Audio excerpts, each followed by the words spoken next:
Hello everyone, welcome to wifi कड़ी point. आज wifi कड़ी पॉइंट पर हम लोग नीट स्पेशल कैप्सूल के नेक्स्ट क्वेश्चन सीरीज पर डिस्कशन करेंगे। और आज की हमारी क्वेश्चन सीरीज है सॉलिड स्टेट। सॉलिड स्टेट काफ़ी इंपॉर्टेंट टॉपिक भी होता है, काफ़ी कॉम्प्लिकेटेड टॉपिक है ये। आज हम इसकी क्वेश्चन सीरीज को स्टार्ट करते हैं क्वेश्चन नंबर फर्स्ट से। क्वेश्चन नंबर फर्स्ट क्या कह रहा है?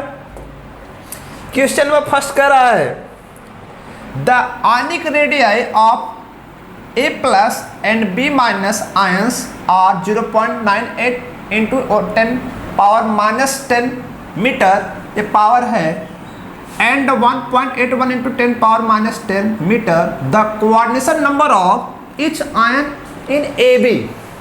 मतलब जो हमारा AB आयन है इसमें A क्या हमारा है, केटायन का काम कर रहा है।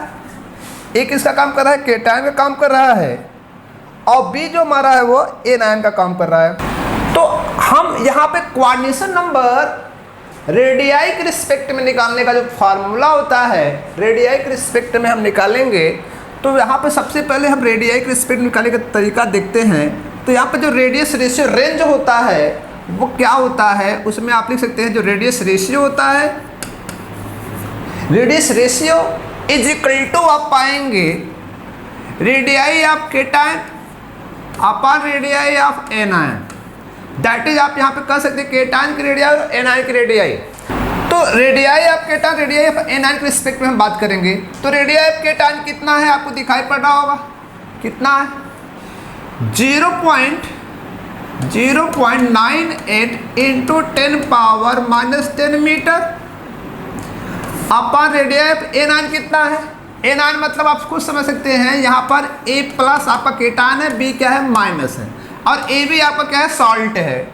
अब यहाँ पे देखेंगे रेडियाई ऑफ एनायन क्या है 1.81 इंटू 10 पावर माइनस 10 मीटर। अब यहाँ पे क्या होता है 10 पावर जो ऊपर जाकर कैंसिल हो जाएगा तो इसकी जो वैल्यू होगी आप खुद देख सकते हैं कि 0.98 अपॉन 1.8 को अगर हम सॉल्व करें तो इसको हम लिख सकते हैं 98 अपॉन 181। इसका जब सोल्यूशन हम लोग करेंगे तो ये हो जाएगा 0 पॉइंट समथिंग आएगा 4541। ये इसकी वैल्यू आएगी, ये इसकी वैल्यू आप देखेंगे आपको मिलेगी जो कि क्या है रेडियस रेशियो की।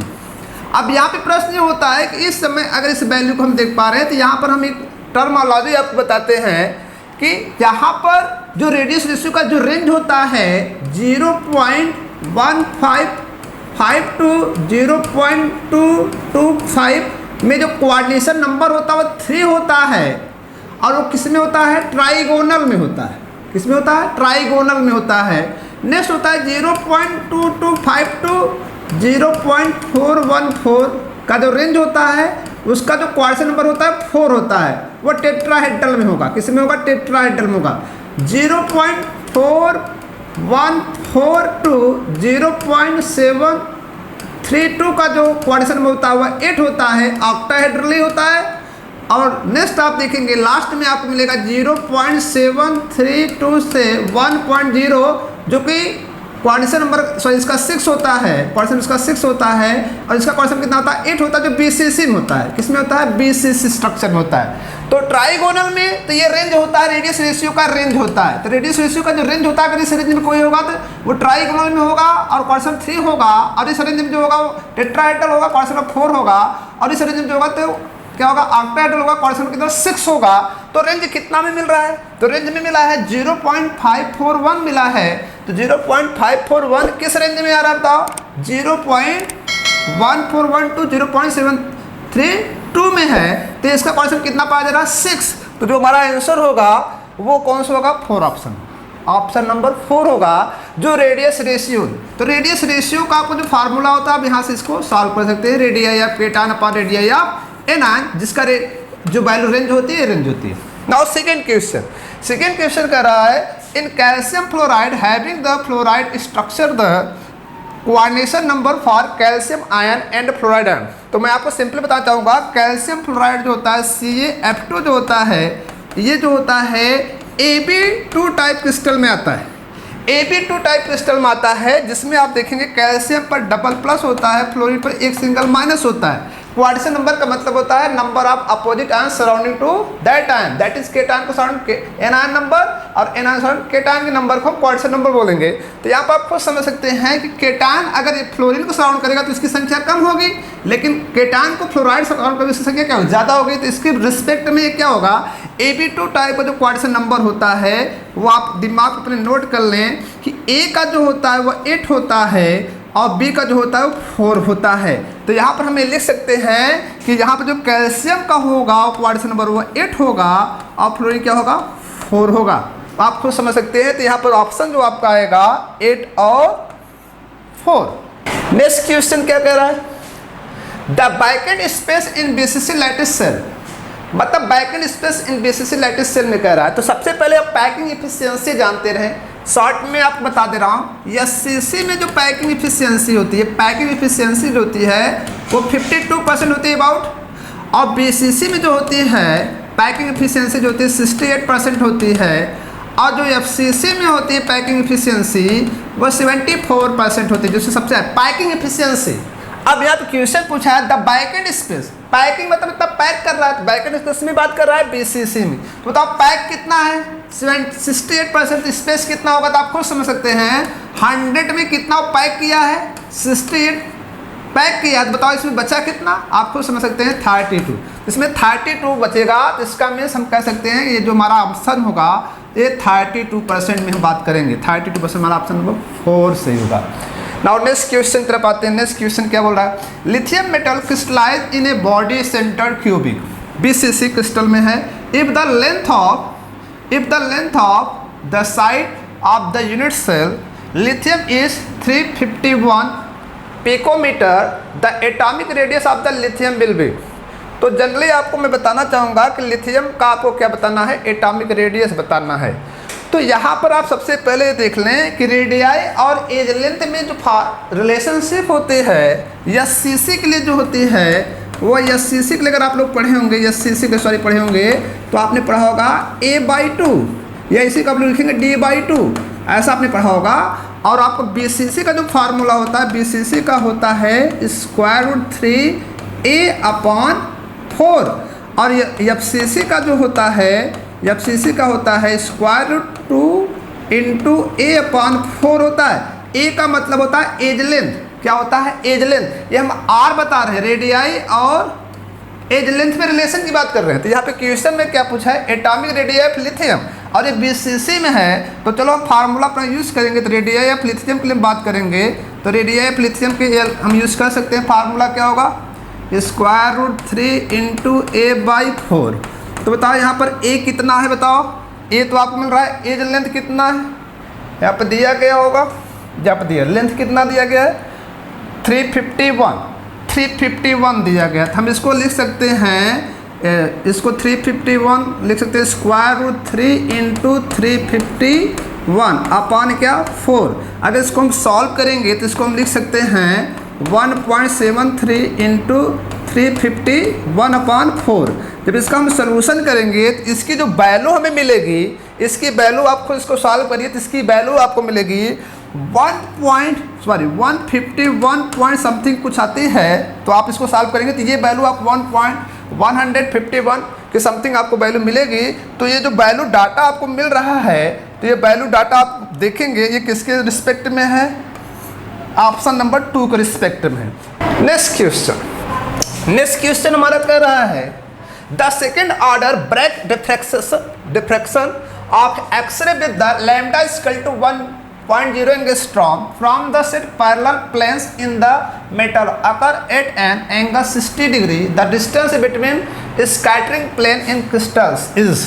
तो आप खुद समझ सकते हैं कि यहाँ पर प्रश्न होता है कि यहाँ पर आपने पढ़ा होगा कि ये जो आप खुद ये जानते होंगे ब्रैग इक्वेशन के लिए ये प्लेन्स होते हैं जिनमें हमको डी से इंडिकेट करते हैं। यहाँ पर ऐसे डिफ्रैक्शंस होता है, यहाँ से एंगल बनता रहता है, ये प्लेन टू प्लेन होता रहता है। और इसके रिस्पेक्ट में यहाँ पर हमने क्या पढ़ा होगा, कुछ थीटा एंगल भी बनता है, यहाँ पढ़ा गया। तो इसका फार्मूला होता है n lambda is equal to 2D sine theta, 2D sine theta, ये ब्रैग इक्वेशन होता है। तो यहाँ पे क्या होता है, एन का मतलब होता है ऑर्डर, लैम्डा आपको दिया गया वेवलेंथ, डी का मतलब होता है डिस्टेंस बिटवीन टू प्लेन। तो चलो हमें क्या निकालना है, डिस्टेंस बिटवीन टू प्लेन निकालना, तो डी निकालना है। तो यानी कितना होता है, सेकेंड ऑर्डर, कितना है सेकेंड ऑर्डर। तो यानी की वैल्यू में कितनी मिल रही है, 2 मिल रही है। और साइन हमें क्या मिल रहा है, साइन थीटा की वैल्यू कितनी दिया गया, ये जो थीटा मैं दिखा रहा हूँ इसमें कितना दिया गया है, ये थीटा हमारा कितना है बताओ, 60 डिग्री। साइन 60 डिग्री की जो वैल्यू होती है √3/2 होती है। तो यहाँ पर हम लिख सकते हैं, हमें डी निकालना है, तो यहाँ पर हम लिख सकते हैं n2 है 2 इंटू लैम्डा कितना है 1.0 is equal to 2 into D into क्या हो जाएगा √3/2।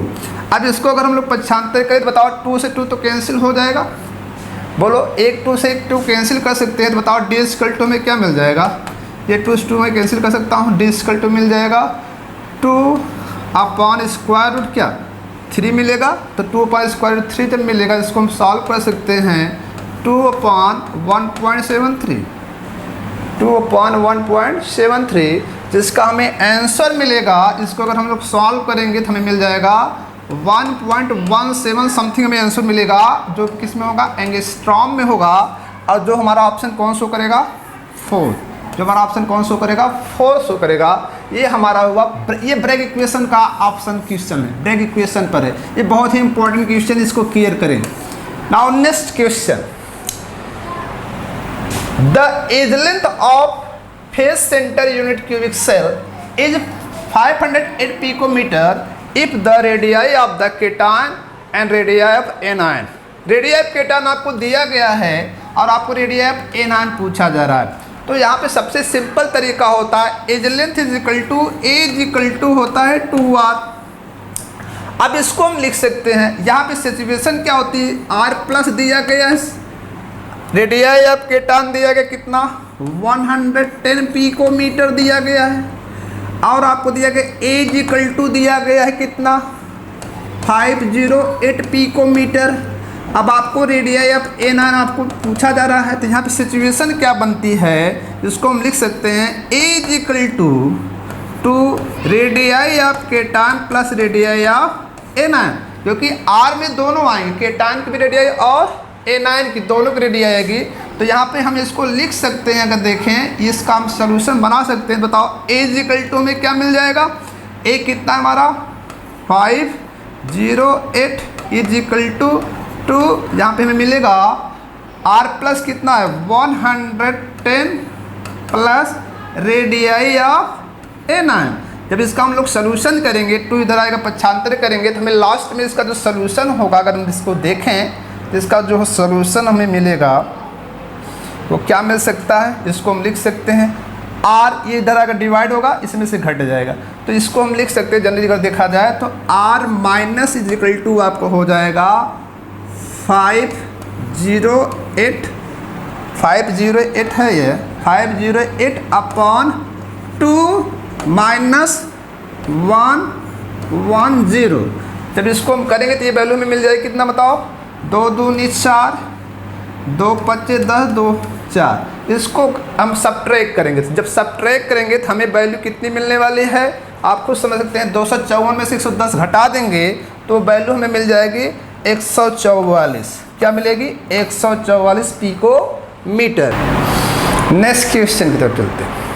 ए compound form by element A B crystallise in the cubic structure where A atom present at the corner of cube and B atom are present in the face of center। Means generally आप समझे, formula आपको बताना है। मतलब एक cube ले लें, इस क्यूब में बात करते हैं। तो क्यूब में 2 सिचुएशन एक बता रहा है, एक बता रहा है कि जो एटम्स हैं वो कहाँ पर हैं, कॉर्नर पर। कितने कॉर्नर होते हैं बताओ, 8 कॉर्नर होते हैं। और 8 कॉर्नर पर जो एटम का कंट्रीब्यूशन होता है, मान लो कॉर्नर पे ये सब ए है, कौन है, ए है, क्योंकि ए बी टाइप की बात कर रहे हैं। और दूसरा कह रहा है कि B atom present at the face of centre. तो आप कितने फेस होते हैं, आप खुद समझ सकते हैं कितने फेस होते हैं, फेस ऑफ द सेंटर। तो फेस ऑफ सेंटर, फेस कितने होते हैं, 6 होते हैं। तो एक फर्स्ट, सेकेंड, थर्ड, फोर्थ, एक सामने होगा, एक क्या होगा, पीछे होगा क्यूब का, एक सामने होगा एक पीछे होगा, ये कौन है, बी है। अब हम बात करेंगे इसमें जो कंट्रीब्यूशन होता है, ये ए वाला और ये बी वाला मैं दिखा दिया हूँ। इसमें जो कंट्रीब्यूशन होता है एक एटम का वो कितना होता है, 8 के रिस्पेक्ट में 1/8 ये होता है। ए का कंट्रीब्यूशन 8 में कितना होगा, तो इसका आंसर आता है 1। लेकिन जब इसके लिए हम बात करेंगे तो ये जो आपको दिख रहा है, ये जो एटम दिखता है ये आधा बाहर होता है और आधा क्या होता है, अंदर होता है। इसलिए जो इसका कंट्रीब्यूशन होता है वो क्या होता है, इसका कंट्रीब्यूशन 6 में हम होगा। 6 में कितना होता है, 1/2। हर फेस में इसका कंट्रीब्यूशन आधा होगा, आधा अंदर एटम होता है, आधा क्या होता है, बाहर होता है। इसको अगर हम लोग कंट्रीब्यूट करें तो कितने एटम आएंगे पर यूनिट सेल, कितने आएंगे, 2 3 6 3 आएंगे। तो बी हमें कितना मिल रहा है, 3 मिल रहा है। ए कितना मिल रहा है, 1 मिल रहा है। तो इसका मतलब जल्दी इसको हम लिख सकते हैं AB3। क्या लिख सकते हैं, AB3। तो AB3 टाइप हमारा जो ऑप्शन आपको दिख रहा होगा वो ऑप्शन में सेकंड दिख रहा होगा, AB3 टाइप।